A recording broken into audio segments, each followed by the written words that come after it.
할렐루야. 오늘 이 시간에 우리 하나님 앞에 찬양으로 하나님께 영광을 돌리시길 원합니다. 우리 함께 찬송가 179장 함께 하시겠습니다.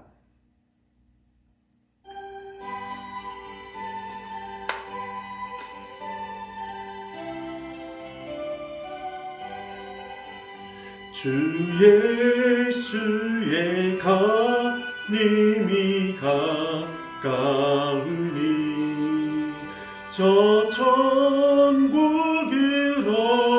뛸 자 회개하라.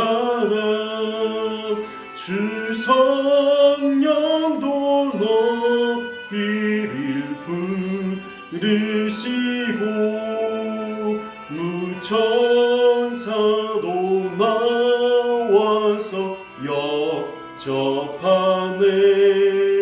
주 예수님 너희를 찾으시니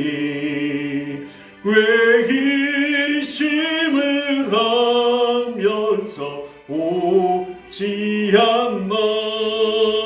온 세상 죄다 당한 어린 양이 죄 많은 자 불러서 구원하네.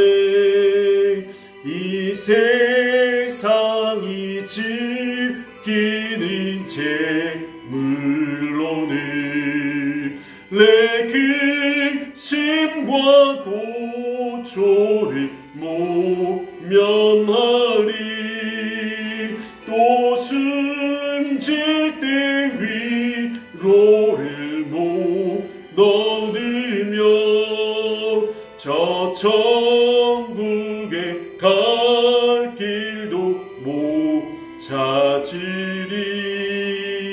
내 아버지 주시니 생명양식 다 베풀리 먹고서 영생하라. 모든 심을 버리고 주께 오며 그 한없는 자비를 입으리. 우리 찬송가 505장 함께 하도록 하겠습니다. 찬송가 505장입니다.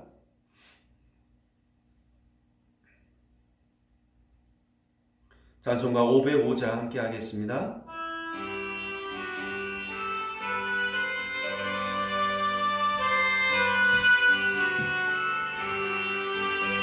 온 세상 위하여 나 복음 전하리. 만 백성 모두 나와서 주 말씀 들으라. 죄주에 빠져서 헤매는 자들아 주님의 음성 듣고서 너 구원받으라. 전하고 기도해 매일 증인 되리라. 세상 모든 사람 다 듣고 그 사랑을 보고 온 세상 위하여 이 복음 전하리. 저 죄인 회개하고서 주 예수 믿으라. 이 세상 구하려 주 돌아가신 것 나 증거하지 않으면 그 사람 모르리. 전하고 기도해 매일 증인 되리라. 세상 모든 사람 다 듣고 그 사랑을 보고 살아계시고 은혜가 많으신 하나님, 주님이 오실 그날을 우리가 소망합니다. 그리고 이 땅에 우리가 믿음의 사람으로서, 구원받은 자로서, 믿음의 사람으로서 이 땅에 남겨주신 아버지의 목적은 또한 정말로 주님의 재림을, 또한 강림을 기다리며 또한 하나님 복음을 전하라고 우리에게 이 땅에 남겨주신 줄로 믿습니다. 우리가 이 땅에 살아가면서 하나님을 늘 기다리며 예수님의 재림을 기다리며 또한 하나님 주님께서 맡겨주신 사명 온전히 감당할 수 있도록 도와주시옵소서. 예수님의 이름으로 기도하옵나이다. 아멘. 우리 하나님의 말씀 함께 하도록 하겠습니다. 베드로 후서 3장 14절부터 18절까지입니다. 베드로 후서 3장 14절부터 18절입니다. 제가 말씀을 봉독해 올려드리도록 하겠습니다. 그러므로 사랑하는 자들아, 너희가 이것을 바라보나니 주 앞에서 점도 없고 흠이 없이 평강 가운데서 나타나기를 힘쓰라. 또 우리 주의 오래 참으심이 구원이 될 줄로 여기라. 우리가 사랑하는 형제 바울도 그 받은 지혜대로 너희에게 이같이 썼고 또 그 모든 편지에도 이런 일에 관하여 말하였으되 그 중에 알기 어려운 것이 더러 있으니 무식한 자들과 굳세지 못한 자들이 다른 성경과 같이 그것도 억지로 풀려다가 스스로 멸망에 이르느니라. 그러므로 사랑하는 자들아, 너희가 이것을 미리 알았은즉 무법한 자들의 미혹에 이끌려 너희가 굳센 데서 떨어질까 삼가라. 오직 우리 주 예수 곧 구주 예수 그리스도의 은혜와 그를 아는 지식에서 자라가라. 영광이 이제와 영원한 날까지 그에게 있을지어다. 아멘. 우리가 지난주에는 예수님의 재림이 없을 것이라는 거짓 선지자들의 그런 주장에 대해서 베드로가 두 가지에 대해서 그들의 말이 그들의 주장이 잘못되었음을 설명해 주었습니다. 첫 번째로는 세상의 창조 이후로 변한 것이 없다. 그러므로 예수님의 재림도 없다라고 말하는 그들의 주장에 대하여 이렇게 말합니다. 세상이 창조되었을 때 물이 하늘과 땅으로 분리되어져 있었는데 노아 시에 대해 악이 너무나 관영하여서 하나님께서 죄인들을 심판하시기 위하여 하늘의 물을 땅의 물과 합하게 하셨다라는 것입니다. 그러므로 창조 이후에 변화된 모습이 있음을 보여주었습니다. 그리고 두 번째로는 예수님의 재림 시기가 늦는다. 그러므로 예수님께서는 약속을 지키지 아니하신다. 말씀하신 것뿐이다. 라고 이렇게 또 주장을 했습니다. 그런데 베드로는 말합니다. 예수님의 재림시가 늦는 데에는 그 이유가 있다. 그것은 무엇이냐면 한 영혼이라도 더 회개하여 구원받을 수 있도록 기다리고 있는 것이다. 라고 사도 베드로는 말을 하고 있습니다. 또한 예수님의 재림은 도적같이 임할 것이다. 이 세상의 모든 것을 불로 또한 사라지게 할 것이다. 라고 말을 했습니다. 그러므로 도적같이 오고 그리고 멸망날에는 불로 모든 것을 사라지게 할 것은 그 예수님의 재림의 시기에 우리가 언제 오실지 모르는 예수님의 재림을 위하여 우리가 거룩한 행실과 경건한 삶을 통해 항상 준비되어져 있어야 한다라고 이야기를 했습니다.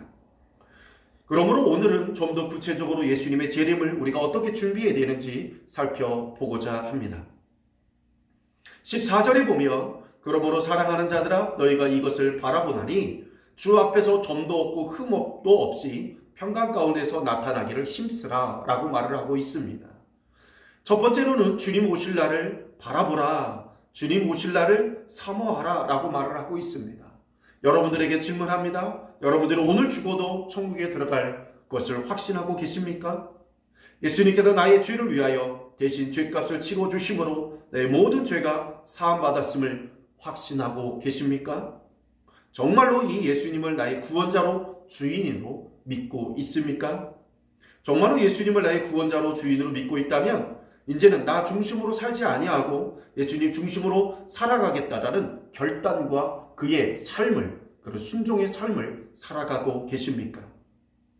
예수님에 대한 확신이 있는 사람은 분명히 예수님께서 속히 오기를 기뻐하며 기다리게 될 것입니다. 그러나 예수님에 대한 확신이 없는 사람들은 예수님의 재림을 기뻐할 수 없습니다. 왜냐하면 예수님께서 재림하시면 멸망하게 될 것이고 이 땅에서 얻은 모든 것들이 사라지는 것에 대한 아쉬움과 그것에 대한 아쉬움이 그들에게 남기 때문에 그렇습니다. 그러므로 정말로 예수님에 대한 확신 가운데에 정말로 우리가 구원의 확신을 가지고 그리고 예수님께서 이 땅에 다시 오실 것이라는 그 확신 가운데에 예수님을 재림을 기다리는 저와 여러분들 되시길 진심으로 소망합니다. 예수님의 재림을 기다린다면 우리는 어떻게 살아가야 될까요? 오늘 말씀해 보면 주 앞에서 전도 없고 흠도 없이 라는 말을 하고 있습니다. 평강 가운데서 나타나기를 힘쓰라 라고 합니다. 점도 없고 흠도 없다. 점과 흠을 무엇을 말합니까? 죄를 말하는 것입니다. 곧 죄를 멀리하고 정말로 예수님과 하나님과 그 평강 가운데에 화평한 가운데에서 예수님을 만나기를 힘쓰라라는 것입니다. 예수님을 나의 구원자로 주인으로 모셔드린 사람들은 이제는 더 이상 죄를 가까이 해서는 안 된다라는 것이지요. 예수님께서 그 죄 때문에 십자가에 죽으셨기 때문에 그렇습니다. 그 죄 때문에 우리는 지옥에 갈 뻔하였습니다. 그 죄 때문에 우리는 자신도 모르게 마귀의 종으로 살았습니다. 우리가 예수님을 믿었더라도 우리에게는 죄의 노예로 살고 있는 습성이 아직 남아 있습니다. 그래서 죄를 지으라는 마귀의 속삭임에 저항하지 못하고 죄를 지었던 죄의 노예 습성을 우리에게 있다라는 것을 우리는 기억해야 합니다. 정말로 그것은 죄에 저항할 수 있는 힘과 능력과 권세를 예수님으로부터 받았음에도 불구하고 죄의 노예 습성 때문에 자신도 모르게 습관적으로 행하는 죄된 우리의 허물들을 말하는 것입니다. 그러므로 우리는 이런 죄의 노예 습성을 떨쳐버려야 점도 없고 흠도 없는 자로 우리가 살아갈 수 있습니다. 우리는 예수님으로 말미암아 죄에서 자유했습니다. 먼저 우리가 확신해야 될 것은 우리가 예수님으로부터 완전히 자유했다라는 것입니다. 죄의 노예의 습성은 어떤 것입니까? 그의 죄의 노예가 됐던 사람들은 나는 죄를 이길 수 없다.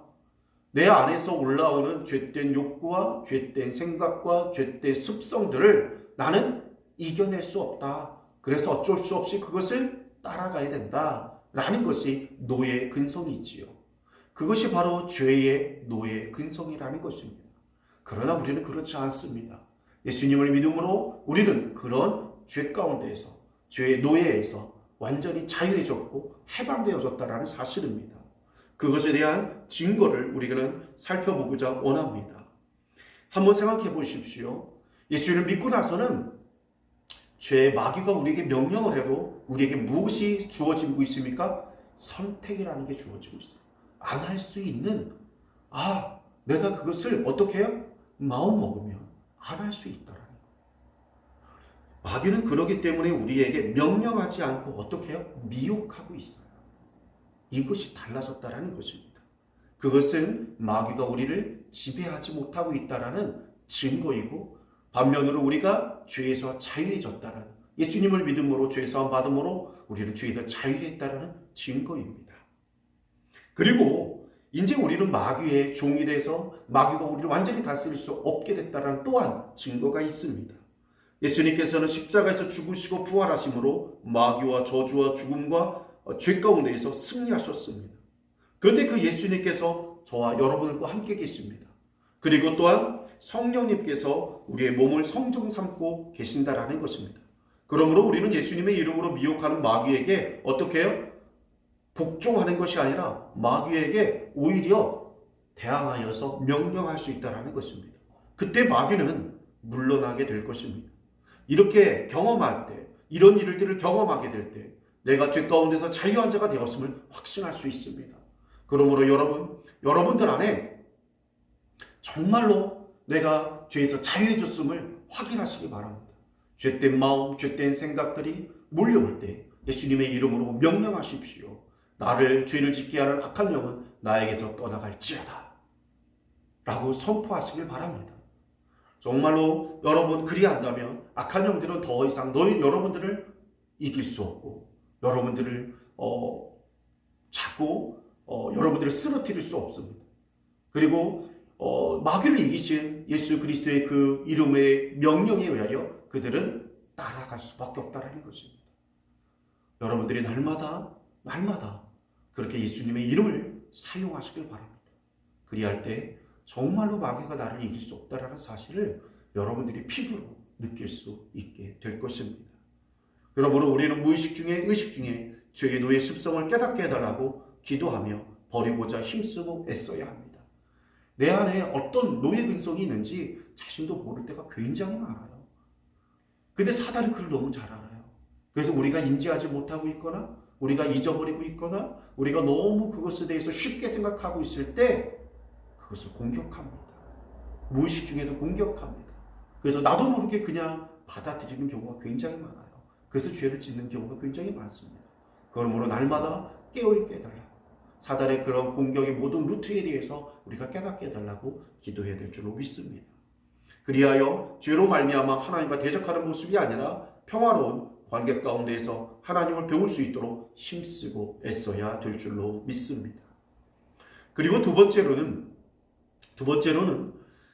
15절입니다. 또 우리 주의 오래 참으심이 구원이 될 줄로 여기라.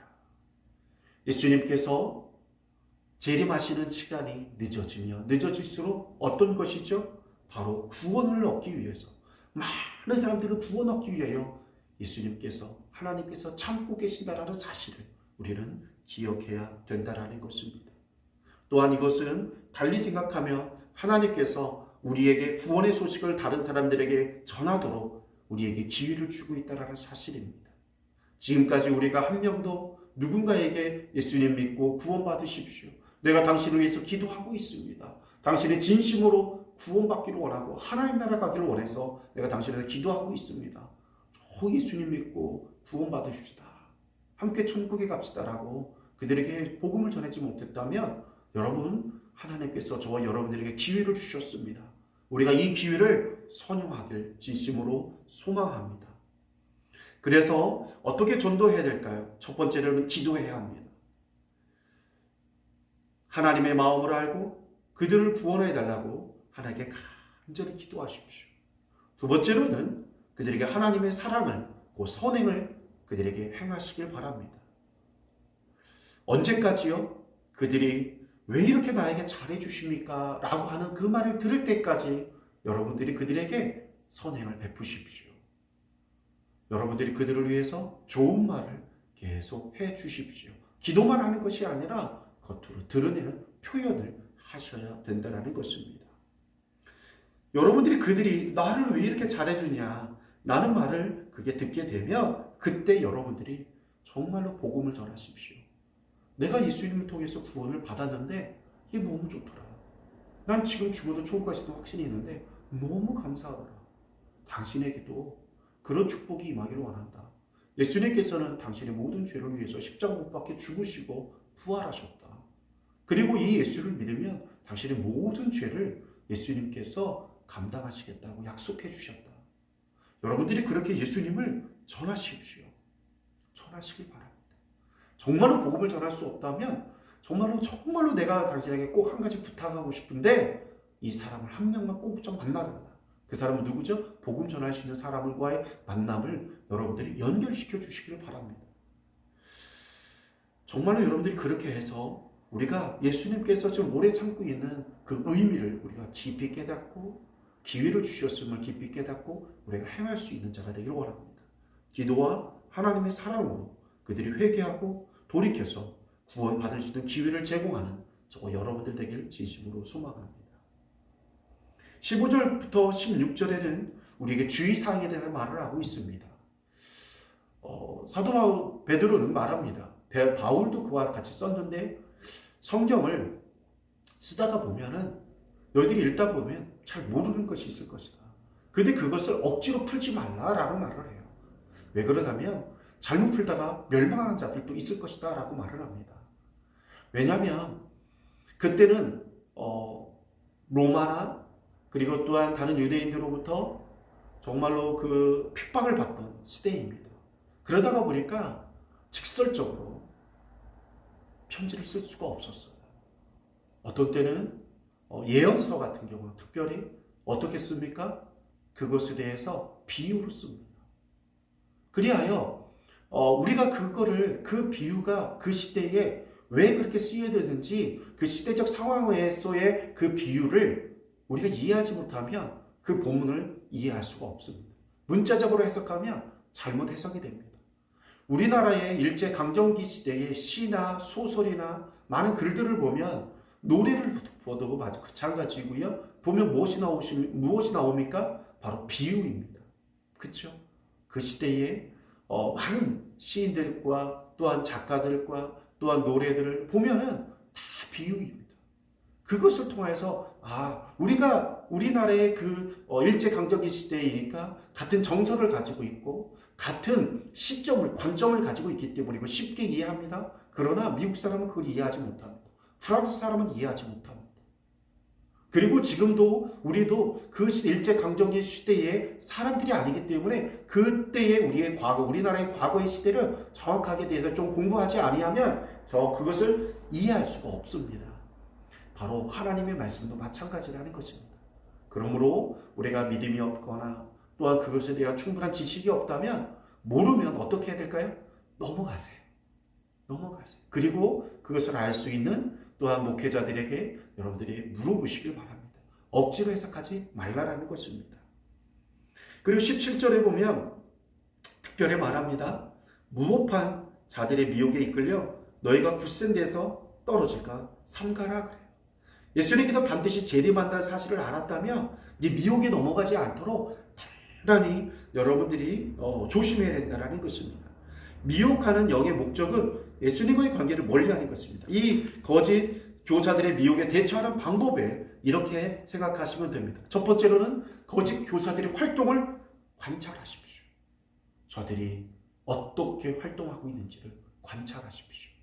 그리고 두 번째로는 그들이 부도덕한 삶을 관찰했을 때 부도덕한 삶, 잘못된 것들이 있다면 그것들을 알리시길 바랍니다. 그들이 얼마나 부도덕하게 살고 있는지를 알리시길 바랍니다. 그리고 또한 성경에서 그런 거짓 교사들의 특징들에 대해서 말을 하고 있는데 그것을 말씀을 비추어서 말씀을 해주십시오. 성경에 분명히 거짓 교사들이 이렇게 말을 하고 있다. 근데 그들이 바로 이런 모습과 동일하다. 그러므로 이들이 정말로 성경에서 말하는 거짓 교사들이다. 특별히 베드로 후서 2장에는 이 거짓 교사들에 대해서 한 장을 할애했습니다. 그들이 얼마나 어떤 모습이 있는지를 다 드러내고 있습니다. 그 성경을 통하여서 거짓 교사들의 특징들을 같이 이렇게 성경을 통하여서 확인해서 그거를 알리라는 것입니다. 그리고 네 번째로는 거짓 교사들의 어떻게 될 것인지, 그들의 심판은, 그들의 마지막은 어떻게 될 것인지 경고해야 됩니다. 그들은 지금 그들이 정말로 잘 살고 잘 먹고 그리고 그들의 말이 다 진짜인 것 같지만 그들의 최후는 어떻게 될 것인지 여러분들이 분명히 많은 사람들에게, 그리스도인들에게 또 비그리스도인들에게도 알려야 합니다. 그리하여서 그들을 따라가지 않도록 경고해 주어야 한다는 것입니다. 이제 마지막으로 18절에 보면 우리 주 예수 그리스도의 은혜와 그를 아는 지식에서 자라가라. 영광이 이제와 영원한 날까지 그에게 있을지어다. 오늘 말씀에 정리를 합니다. 거짓 교사들의 잘못된 가르침을 분별하는 데에도 집중해야 합니다. 그리고 예수님을 믿음으로 구원받는 것에 대해서도 너무나 감사해야 합니다. 그러나 여기에서 멈추지 말라는 것입니다. 어디까지 가라고요? 영적으로 성장하기 위하여 영적인 거목이 되도록 힘쓰고 애쓰라고 합니다. 영적인 거목, 영적인 성장은 어떻게 해야 되는 것입니까? 오늘 말씀에 보면 구주 예수 그리스도의 은혜와 그를 아는 지식에서 자라가라 그랬습니다. 지식에서 자라가요.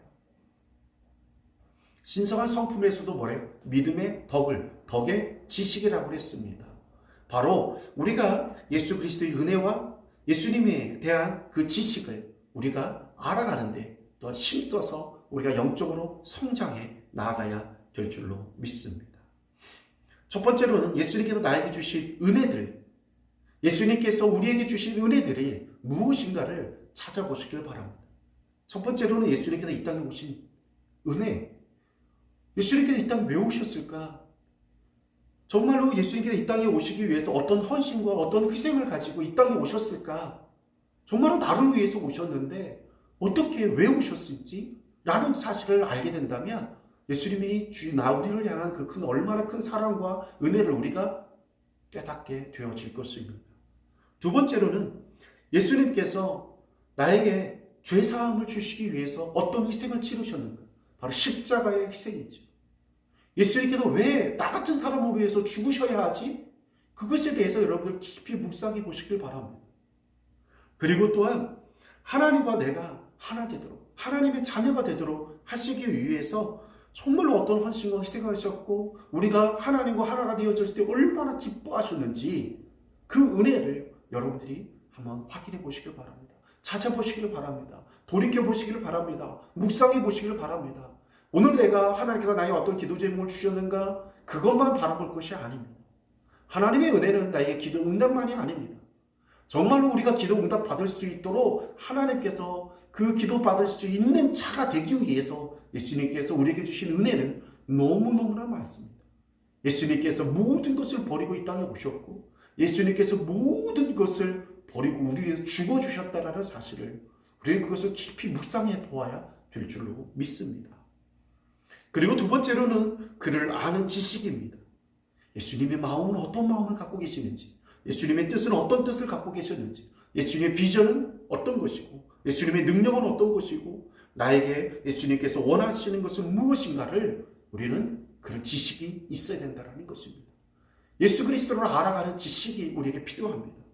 예수님께서 이 땅에 오신 목적은 무엇입니까? 무엇을 위하여 그분은 사셨습니까? 예수님께서 가지신 능력과 우리에게 주신 능력은 무엇입니까? 예수님께서 어떠한 능력으로 우리에게 능력을 보여주셨습니까? 그리고 우리에게 어떤 능력을 주셨습니까? 예수님께서 이 땅에 오셔서 예수님의 그 사역은 어떤 것이었나요? 그리고 우리에게 맡겨주신 사역은 어떤 것이었는지 예수 그리스도를 우리가 더 깊이 깨닫고 알아가야 될 줄로 믿습니다. 그때 우리는 영적으로 성장하게 되고 예수님을 더 깊이 알아가는 만큼 우리는 성숙하게 되어질 것입니다. 예수 그리스도를 알아가면 알아갈수록 내가 얼마나 연약하고 나약한 존재인지 정말로 우리가 예수님 없었으면 정말로 우리는 죄 가운데에 정말 무지한 가운데에 소망이 없이 살아갈 수 없던 존재라는 사실을 깊이 깨닫게 될 것입니다. 근데 그것이 바로 예수님을 알아가는 지식입니다. 그것이 바로 예수님을 더 깊이 알아가는 길이라는 사실이에요.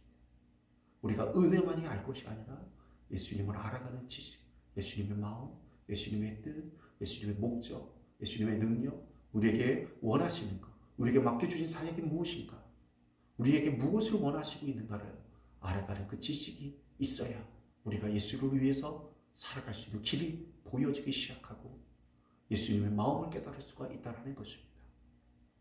영광이 이제와 영원한 날까지 그에게 있을지어다. 예수님의 영광이 지금부터 영원까지 예수님께 있을 줄로 믿습니다. 말씀을 정리합니다. 주님의 재림을 알고 기다리는 우리가 거룩하고 거룩한 행실로 기다려야 될 줄로 믿습니다. 거룩하고 경건한 행실이라는 것은 바로 첫 번째로는 죄를 멀리하는 것입니다. 그리고 하나님과 화평 가운데에 배우기를 힘쓰는 것입니다. 그리고 두 번째로는 예수 그리스도의 강림이 예수 그리스도의 재림이 늦어지는 이유를 알고 복음을 전하기 위해 선행하기 위하여 힘쓰고 애써야 된다는 것입니다. 그리고 복음을 전하는 것입니다. 그리고 성경을 억지로 풀려고 하지 말고 마시길 바랍니다. 잘못하다가는 멸망의 길로 갈 수 있기 때문에 그렇습니다. 네 번째로는 거짓 교사들의 미혹과 유혹에 빠지지 않도록 성경에서 미리 말씀하고 있는 것을 깨닫고 선포해야 될 줄로 믿습니다. 마지막으로 정말로 예수님의 은혜와 예수님에 대한 지식을 알아가 영적인 거목으로 성장하시는 하나님의 귀한 자녀들이요 예수 그리스도의 제자들이 되시길 진심으로 소망합니다. 이 세상은 전쟁 중에 있습니다. 영적인 전쟁 중에 있습니다. 우리가 날마다 근신하고 깨어 있었고 우리가 또한 성장해 나가야 될 줄로 믿습니다.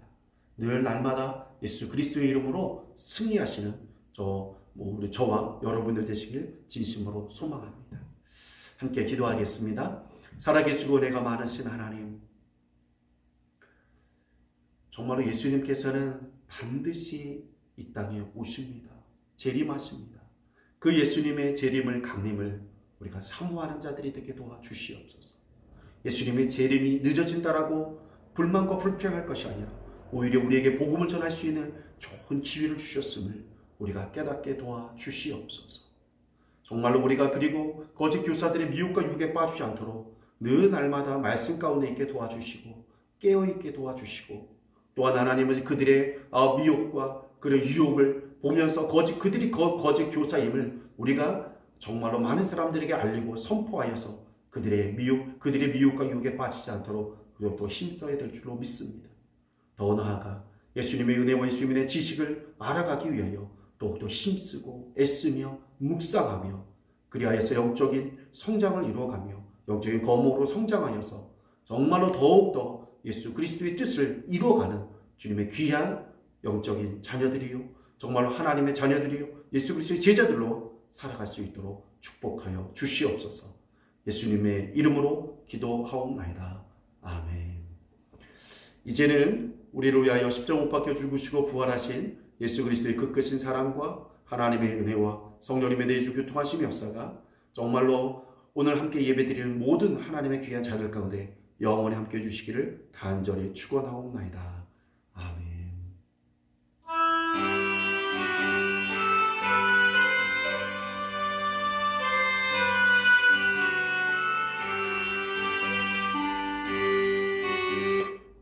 네, 감사합니다. 오늘 늘 날마다 주님과 함께 동행하시며 승리하시길 바랍니다. 감사합니다.